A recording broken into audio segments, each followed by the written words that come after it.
ಶ್ರೀನಿವಾಸಿ ಹೇಳಿದ ಹಾಗೆ ಜನ್ನತ್ ನಗರದಲ್ಲಿ ಬರೀ 136 ಮನೆ ಅಲ್ಲ, ಅಲ್ಲಿ ಸುಮಾರು 500ಕ್ಕೂ ಹೆಚ್ಚು ಮನೆ ಇದೆ. ಆದರೆ 8 ವರ್ಷಗಳ ಹಿಂದೆ ಅಲ್ಲಿ ಮಾಡಿರ್ತಕ್ಕಂಥ ಸರ್ವೆ ಏನಿದೆ ಅದರಲ್ಲಿ 136 ಮನೆಗಳನ್ನು, ಅಂದರೆ ಅವರೊಂದು ಬೌಂಡ್ರಿ ಗುರುತಿಸ್ತಾರೆ, 136 ಮನೆಗಳಿಗೆ ಯಾವುದೇ ನೋಟಿಸ್ ಕೊಟ್ಟಿಲ್ಲ. ಇದು ತಮ್ಮ ಗಮನಕ್ಕೆ ಇರಬೇಕು. ಯಾವುದೇ ನೋಟಿಸ್ ಇಲ್ಲ, ಅಧಿಕೃತ ನೋಟಿಸ್ಗಳಿಲ್ಲ. ಇಲ್ಲಿ ಕೇಸ್ ಇದೆ, ಇದು ತಹಸೀಲ್ದಾರ್ ನೋಟಿಸ್ ಕೊಟ್ಟಿದ್ದಾರೆ, AC ನೋಟಿಸ್ ಕೊಟ್ಟಿದ್ದಾರೆ. ಯಾವುದೇ ಅಧಿಕೃತವಾಗಿ ನಮಗೆ ಯಾವುದು ನೋಟಿಸ್ಗಳು ಬರದೇ ಇರೋ ಕಾರಣ ನಾವು ಏನು ಮಾಡಿದ್ವಿ ಅಂದರೆ, ಇವರು ಸರಿ ಮಾಡ್ಕೊತಾರೆ, ತಕ್ಷಣ ಕೊಡ್ತಾರೆ, ನಾವು ಓರಲ್ ಆಗಿ ಅವರಿಗೆ ಹೋಗಿ ಮನವಿ ಮಾಡ್ತಕ್ಕಂಥದ್ದು ಅದು ಮಾಡಿ, ಯಾಕೆ ಅದನ್ನು ತಡೆ ಹಿಡಿದಿದ್ದೀರಿ, ಅಲ್ಲಿರ್ತಕ್ಕಂಥವರು ಬಡವರು ಕೂಲಿ ಕಾರ್ಮಿಕರು, ಅವರಿಗೆ ಮದುವೆ ಮಾಡಬೇಕು ಅಂದರೆ ಸಾಲ ಮಾಡಬೇಕು, ಅವ್ರು ಏನೋ ಒಂದು ಬಿಸ್ನೆಸ್ ಮಾಡಬೇಕು ಅಂದರೆ ಸಾಲ ಮಾಡಿಕೊಂಡು ಅವರು ಜೀವನವನ್ನು ನಡೆಸಬೇಕು, ಬಿಸ್ನೆಸ್ ಮಾಡಬೇಕು ಅಂದರೆ ಕಷ್ಟ ಆಗುತ್ತೆ. ಅದಕ್ಕೆ ಪೂರಕವಾಗಿ ಬ್ಯಾಂಕ್ಗಳಿಗೆ ಸಾಲಕ್ಕೆ ಹೋದರೆ ಸಾಲ ಸಿಗೋದಿಲ್ಲ. ಇದಕ್ಕೆ ನಾವು ನಗರಸಭೆ ಒಂದೇ ಅಲ್ಲ, ಅದು ತಹಸೀಲ್ದಾರ್ ಇರ್ಬೋದು, AC ಇರ್ಬೋದು, ಈಗಾಗಲೇ DC ವರೆಗೂ ಗಮನಕ್ಕೆ ತಂದಿದ್ದಾರೆ. ಇವ್ರು ಹೇಳ್ತಾರೆ, ಇಕ್ಕೇರಿಯ ಅಘೋರೇಶ್ವರ ದೇವಸ್ಥಾನ ಸಮಿತಿಯವರು ಇಲ್ಲಿವರೆಗೆ ನಮಗೆ ಹೇಳ್ತಾ ಇದ್ದಿದ್ದು, ನಮ್ಗೆ ಯಾವುದೇ ದಾಖಲೆ ಕೊಟ್ಟಿರಲಿಲ್ಲ. ಅವರು ಕೇಸನ್ನು ಹಾಕಿದ್ದಾರೆ, ಇದು ಕೋರ್ಟಲ್ಲಿದೆ, ಆದ್ರಿಂದ ನಾವು ಈ ಸೊತ್ತನ್ನು ಕೊಡಕ್ಕೆ ಬರೋದಿಲ್ಲ. ಅಂದರೆ ಇದಕ್ಕೂ ಮುಂಚೆ ಫಾರ್ಮ್ ನಂಬರ್ 3 ಇರೋದು, ಫಾರ್ಮ್ ನಂಬರ್ 3 ಕೊಡೋಕ್ಕಾಗಲ್ಲ ಅಂತ ಹೇಳಿ ಹೇಳ್ತಾ ಇದ್ದಾರೆ. ಈಗ ಈ ಸೊತ್ತು ಮಾಡಕ್ಕೆ ಬರೋದಿಲ್ಲ ಅಂತಕ್ಕಂಥ ಮಾತನ್ನ ಹೇಳ್ತಾ ಇದ್ದಾರೆ. ಆದ್ರೆ ಅಧಿಕೃತ ದಾಖಲೆಗಳು ಏನಿದೆ, ನಿಮ್ಗೆ ಯಾರು ಇದಕ್ಕೆ ನೋಟಿಸ್ ಕೊಟ್ಟಿದ್ದಾರೆ ಕೊಡಬಾರ್ದು ಅಂತ ಹೇಳಿ ಪ್ರಶ್ನೆ ಮಾಡಿದ್ರೆ ಅವ್ರ ಹತ್ರ ಉತ್ತರ ಇಲ್ಲ. ಈ ಪರಿಸ್ಥಿತಿಯಲ್ಲಿ ನಗರಸಭೆ ಕಷ್ಟದ ಪರಿಸ್ಥಿತಿಯಲ್ಲಿ ಆ ಭಾಗದ ನಾಗರಿಕರು ಇದಕ್ಕೆ ನ್ಯಾಯ ಕೊಡಬೇಕು ಅಂತ ಹೇಳಿ ನಮ್ಮ ಹೋರಾಟಗಾರರಾಗಿರ್ತಕ್ಕಂಥ ಶ್ರೀನಿವಾಸರವರು ನಮ್ಮೊಂದಿಗೆ ಕೈ ಜೋಡಿಸಿದ್ದಾರೆ. ಇಲ್ಲಿ ಸುಮ್ಮನೆ ಅದನ್ನ ಒಂದ್ಸರಿ ಸ್ಟಡಿ ಮಾಡಿದಾಗ ಈ ಕೇಸ್ ಬಗ್ಗೆ, ಇಕ್ಕೇರಿ ಅಘೋರೇಶ್ವರ ದೇವಸ್ಥಾನ ಸಮಿತಿಯವರು ಕೇಸ್ ಹಾಕಿಲ್ಲ. ಯಾವುದೋ ಒಂದು ಆರ್ಟಿಕಲ್ ನೋಡಿಕೊಂಡು ಹ್ಯೂಮನ್ ರೈಟ್ಸ್ ಮಾನವ ಹಕ್ಕು ಆಯೋಗದಲ್ಲಿ ಒಂದು ದಾವವನ್ನ ಅವರೇ ಸೊಮೋಟೋ ಹಾಕೊಂಡು ಆ ಕೇಸನ್ನು ದಾಖಲಿಸಿ ಒಂದು ತಹಸೀಲ್ದಾರಿಗೆ ಒಂದು ಲೆಟರ್ ಕೊಟ್ಟಿದ್ದಾರೆ. ಈ ರೀತಿ ಆರ್ಟಿಕಲ್ ಬಂದಿದೆ, ಈ ರೀತಿ ಏನಿದೆ ಉತ್ತರ ಕೊಡಬೇಕು ಅಂತೇಳಿ. ಅದಕ್ಕೆ ಯಾರದೇ ನಗರಸಭೆನೋ ತಹಸೀಲ್ದಾರ್ AC ಪಾರ್ಟಿ ಮಾಡಲಿಲ್ಲ, ಅವರು ಕೇಸ್ ಹಾಕಿದ್ದಾರೆ. ಅದಕ್ಕೆ ಪೂರಕವಾಗಿ ತಹಸೀಲ್ದಾರ್ ಒಂದು ಲೆಟರ್ ಕಳಿಸಿದ್ದಾರೆ ಅಂತೇಳಿ ಇವ್ರು ಹೇಳ್ತಾರೆ, ನಮಗಿನ್ನೂ ಕೊಟ್ಟಿಲ್ಲ. ಯಾರು ಹೋದ್ರು ಈ ಸೊತ್ತಿಲ್ಲ. ಇದಕ್ಕೂ ಮುಂಚೆ ಫಾರ್ಮ್ ನಂಬರ್ 3 ಅದೇನ್ ಮಾಡ್ತಿದ್ರು ನಾನು ಹೇಳೋದಿಲ್ಲ, ಅದನ್ನ ಬಾಯಿ ಬಿಟ್ಟು ಹೇಳೋದಿಲ್ಲ. ಆದ್ರೆ ಈ ಸೊತ್ತು ಮಾತ್ರ ಯಾವುದೇ ಕಾರಣಕ್ಕೂ ಅದು ಮರೀಚಿಕೆ ಆಗಿದೆ.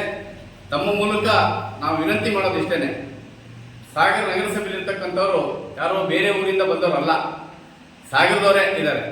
ಅವರು ಕಮಿಷನರ್ ಆಗಿದ್ದಾರೆ. ಇವತ್ತು ಬೇರೆ ಬೇರೆ ಅಧಿಕಾರಿಗಳು ಇವತ್ತು ಸಾಗರದವರೇ ಇದ್ದಾರೆ. ಸಾಗರದ ಜನಜೀವನದ ಬಗ್ಗೆ ಅವರಿಗೆ ಪೂರ್ಣ ಅರಿವಿದೆ. ಆ ಹಿನ್ನೆಲೆಯಲ್ಲಿ ಆ ಭಾಗದಲ್ಲಿರ್ತಕ್ಕಂಥ 136 ಕುಟುಂಬಗಳಿಗೆ ತಕ್ಷಣಕ್ಕೆ ಶನಿವಾರಕ್ಕೆ ನಾವು ಅರ್ಜಿ ಕೊಡಬೇಕಾ, ಇವತ್ತೇ ಕರೀಲಿ, ಅರ್ಜಿ ಕೊಡಕ್ಕೆ ಹೇಳಿ, ನಾವು ಅರ್ಜಿಯನ್ನು ಕೊಡ್ತಕ್ಕಂಥ ಕೆಲಸವನ್ನ ಅಥವಾ ಅಪ್ಲೋಡ್ ಮಾಡ್ತಕ್ಕಂಥ ಕೆಲಸವನ್ನ ಮಾಡ್ತೀವಿ.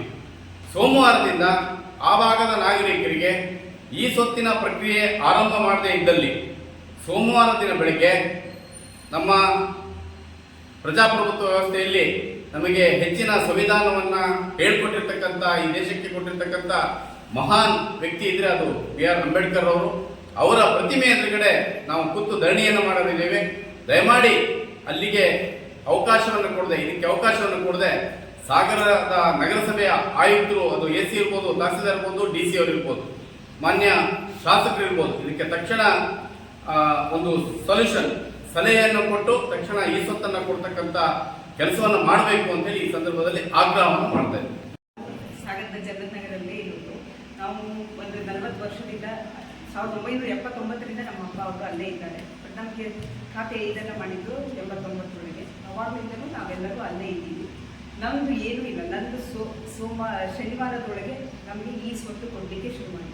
ನಾವೆಲ್ಲರೂ ಬಡವರು, ನಮಗೆ ತುಂಬ ಕಷ್ಟ ಇದೆ. ನಮ್ಮ ಮಕ್ಕಳದು ಓದೋದು ಇರುತ್ತೆ, ಒಬ್ಬರಿಗೆ ಮನೆ ಬೀಳ್ತಾ ಇದೆ, ಒಬ್ರದ್ದು 28 ವರ್ಷದ ಮಗ ತೀರ್ಕೊಂಡು ಹೋಗಿದ್ದಾರೆ, ಆ ಹೆಂಗಸು ಬಂದಾಳ್ತಾರೆ. ಬಡವರು ಅಂದರೆ ಕಡು ಬಡವರು. ಬೆಳಿಗ್ಗೆ 2 ಮನೆ ಕೆಲಸ ಮಾಡ್ಕೊಳ್ತಾರೆ, ಮಧ್ಯಾಹ್ನ ಅಡಿಕೆ ಮನೆಗೆ ಹೋಗ್ತಾರೆ, ಸಂಜೆ ಮನೆಗೆ ಬಂದಿರ್ತಾರೆ. ಅದೇ ಕುಡುಕ್ ಗಂಡ. ರಾತ್ರಿ ನೋಡಿದ್ರು ಈಗಿರೋ ಮನೆಗೂ ಇಲ್ಲದೆ ಹೋದರೆ ಅವ್ರು ಎಲ್ಲಿ ಹೋಗ್ತಾರೆ? ನನ್ನ ಪ್ರಶ್ನೆ ಇಷ್ಟೇ. ನಮ್ಗೆ ಆ ಮನೆ ರಿಪೇರಿ ಮಾಡ್ಕೊಳಕ್ಕಾಗಿಲ್ಲ. ಒಡವೆ ಇದು ಬಡವೆ ಅಂತ ಹೇಳ್ತಾರಲ್ಲ, ಆ ಥರ ಆಗುತ್ತೆ. ನಮ್ಗೆ ಇದೇನು ಪ್ರಯೋಜನ ಮನೆ? ನಮ್ಗೆ ಈ ಸ್ವತ್ತು ಕೊಡಿ, ಶನಿವಾರದೊಳಗೆ ನಮ್ಗೆ ಈ ಸ್ವತ್ತು ಕೊಡಿ, ಇಲ್ಲ ಅಂದ್ರೆ ನಾವು ಸೋಮವಾರದಿಂದ ಕೊಡ್ತೀವಿ. ನಮ್ಗೆ ಎಲ್ಲರೂ ಕೊಡ್ತೀನಿ ಅಂತ ಹೇಳ್ತಾರೆ ಬಿಟ್ರೆ ನಮ್ಗೆ ಅದೊಂದು ಫಿಕ್ಸ್ ಟೈಮ್ ಲೈನ್ ಇಲ್ಲ, ಯಾವಾಗ ಕೊಡ್ತೀರಾ ಅಲ್ವಾ? ಈಗ ಒಂದು 6 months 1 year 2 year ಅಂತ ಹೇಳ್ತಾರೆ. ಅದಾದ್ಮೇಲೆ ಸರ್ಕಾರ ಇರುತ್ತೋ ಇಲ್ಲ, ಇವ್ರು ಇರ್ತಾರೋ ಇಲ್ಲ, ಮತ್ತೆ ನಾನು ಮನವಿ ಬರೀತಾನೆ ಇಲ್ಲ. ಅದು ನನ್ನ ಪ್ರಶ್ನೆ. ನಮಗೆ ಫಿಕ್ಸ್ ಟೈಮ್, ನಮಗೆ ಈ ಸ್ವತ್ತು ತಕ್ಷಣ ಶುರು ಮಾಡಿ. ನಿಮ್ಮದು ಏನೇ ಇದು, ನಿಮಗೆ ಈ ಕೇಳಿ ಅವ್ರ ಜೊತೆಗೆ ಏನೇ ಮಾತುಕತೆ ಮಾಡಬೇಕು, ಏನೋ ಮಾಡಬೇಕು, ಅದನ್ನ ನೀವು ಪ್ಯಾರಲಲ್ ಆಗಿ ಪರಿಹರಿಸ್ಕೊಳ್ಳಿ. ಅದು ನಮ್ದಲ್ಲ ತಲೆನೋವು. ನಾವು ಇದಕ್ಕೆ ನಗರಸಭೆಗೆ ದುಡ್ಡು ಕೊಟ್ಟು ನಾವೆಲ್ಲ ಈ ಸೇಲ್ ಸರ್ಟಿಫಿಕೇಟ್ ಎಲ್ಲ ತಗೊಂಡಿದ್ದೀವಿ. ನಮಗೆ ಈ ಸ್ವತ್ತು ಕೊಡಿ ಅಷ್ಟೇ, ಈ ಸ್ವತ್ತು ಕೊಡಿ. ನಮಗೆ ಲೋನ್ ಬೇಕು, ನಮ್ಮ ಮನೆ ಮಾರಾಟ ಮಾಡಬೇಕು ಅಂತಂದ್ರೆ ನಮ್ಗೆ ಆ ಹಕ್ಕು, ನಮ್ಮ ಮನೆ ಹಕ್ಕು ನಮ್ಮ ಹತ್ರ ಇರಬೇಕು ಅಷ್ಟೇ. ನನ್ನ 136 ನನ್ನ ಬಡ ಕುಟುಂಬದವರು, ನನ್ನ ಅಣ್ಣ ತಮ್ಮ ಅಕ್ಕ ತಂಗಿ ಅವರಿಗೋಸ್ಕರ ನಾನು ಕೇಳ್ತಾ ಇದ್ದೀನಿ, ನಮಗೆ ಬೇಕೇ ಬೇಕು. ಅದು ಎಷ್ಟು ಬೇಗ ಬೇಕು ಅಂತ ಆದರೆ ನಮ್ಗೆ ಶನಿವಾರದೊಳಗೆ ಆಗಬೇಕು, ಇಲ್ಲ ಸೋಮವಾರದಿಂದ ನಾವು ಕೊಡ್ತೀವಿ. ನಮ್ದು ಪ್ರಾಬ್ಲಮ್ ಅದೇ, ಯಾರು ಏನು ಹೇಳ್ತಾ ಇಲ್ಲ, ಎಲ್ಲ ಮಾಡ್ಕೊಡ್ತೀನಿ ಅಂತ ಹೇಳ್ತಾರೆ. ಬಟ್ ನನ್ನ ಹತ್ರ ಏನಿದೆ ರಿಟರ್ನ್ ಇದು, ಅಥವಾ ನನಗೆ ಏನು ಗ್ಯಾರಂಟಿ ಇದೆ? ಈಗ ನಾಳೆ ನಾನು ಕಾಯ್ತಾ ಇದ್ದು ಫಾಲೋ ಅಪ್ ಮಾಡಿ 2 ವರ್ಷ ಆಯಿತು ಮಾಡಲಿಲ್ಲ ಅಂತಂದರೆ ಎಲ್ಲ ಬಂದು 2 ವರ್ಷ ಕಾದ್ವಲ್ಲ ಏನಾಯಿತು ಅಂತ ನಾನು ಕೇಳಿದ್ರೆ ನಾನು ಇಲ್ಲಿಗೆ ಹೋಗ್ಲಿ ಅಲ್ವಾ? ಅದು ಸಮಸ್ಯೆ. ನಮ್ಗೆ ಒಂದು ಕರೆಕ್ಟಾಗಿ ಹೇಳಬೇಕು, ಈ ಶನಿವಾರ ನಮಗೆ ಕೊಡಬೇಕು ನೀವು, ಇಲ್ಲ ನಾವು ಸೋಮವಾರದಿಂದ ಕೊಡ್ತೀವಿ ಅಷ್ಟೇ. ಧರಣಿ